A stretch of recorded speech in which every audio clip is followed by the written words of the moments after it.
আমরা এখানে 12 জন additional additional chief engineer থেকে শুরু করে সুপারিনটেন্ডেন্ট ইঞ্জিনিয়ারকে তাদেরকে বলেছি এইটাই তোমাদের ক্যাম্প অফিস।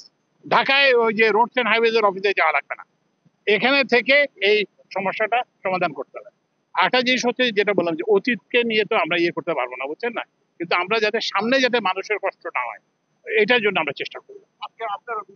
না, আমার অভিজ্ঞতা তো বললাম, আমার অভিজ্ঞতা হচ্ছে যে আমার কাছে মনে হয়েছে যে এটা কোনোভাবে অসুবিধা হতো না যদি ট্রাফিকের একটা শৃঙ্খলা থাকতো। আমার হয়তো আধা ঘন্টা সময় বেশি লাগতো, কিন্তু এটা বেশিরভাগ আমার কাছে মনে হয়েছে প্রধান যে সমস্যা সেটা রাস্তার সমস্যা না, এখানে একটা বটলনেক আছে এটার সমস্যা, কিন্তু ওইখানে যে রাস্তায় যে গাড়ি যে দাঁড়িয়ে আছে এটা হচ্ছে ট্রাফিক শৃঙ্খলার অভাবের জন্য। রাস্তার ওই অংশটা ওই যে ভারতীয় যে সাহায্য লাইন অফ ক্রেডিট এক্সিম ব্যাগে ওরা বলছে যে এটা ওরা অর্থায়ন করবে না, তো আমরা এটাকে বিকল্প অর্থায়ন করে আমরা এটা করার জন্য ওদের বিষয়ে কথা বলি। আরেকটা কথা বলি, এটা কথাটা তারা পছন্দ করবে না, সেটা হচ্ছে কি সবাই রাস্তা চায়, ফোর যা 2 লেন আছে তাকে 4 লেন করতে হবে, যে ইয়ে হবে 4 লেন আছে তাকে 6 লেন। এই রাস্তা করে এই সমস্যার সমাধান করা যাবে না, এবং রাস্তা যেভাবে হচ্ছে আপনার বাসা বাড়ির জন্য কোনো জায়গা থাকবে না, শিল্প কারখানার জন্য কোনো জায়গা থাকবে না, আমাদের কবরে দেওয়ার জন্য মানুষকে কবর দেওয়ার জন্য কোনো জায়গা থাকবে না। তো ওই জন্য আমরা একটা পরিকল্পনা করতেছি যে এখানে দেখেন এই যে রেল লাইনও আছে, বুঝতে পারছেন। তা আমরা এই জন্য এই যে আমি এই যে আসার আগে ওই যে ভৈরব, আমি কিন্তু ইয়েতে আছি, ভৈরবে আছি এবং আশুগঞ্জে আছি।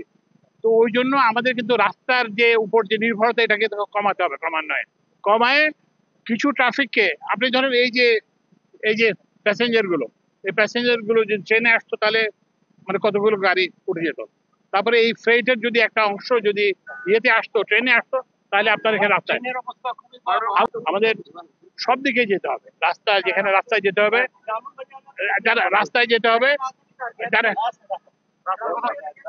না আসলে আমি আর বলি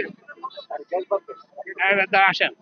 আচ্ছা, প্রথম কথা হচ্ছে যে যেটা বললাম যেখানে রাস্তা সেটা রাস্তাকেই আমরা যতটা পারি করব, কিন্তু ওই যে রেলের ব্যবহার বাড়াতে হবে। তো আমরা নামের তালিকা দিয়ে দেবো, এদের কোনো অফিসারকে যদি পাওয়া না যায় সাথে সাথে সাসপেন্ড করা হবে। গ্যাস আর কোথাও আরো কোনোদিন দেওয়া হবে না, এবার গ্যাসের কথা ভুলে যান। এখন আমরা আমাদের নিজস্ব গ্যাস যেটা এটা কমে গেছে, এখন আমরা 60 টাকা করে 60-65 টাকা করে গ্যাস ইম্পোর্ট করি।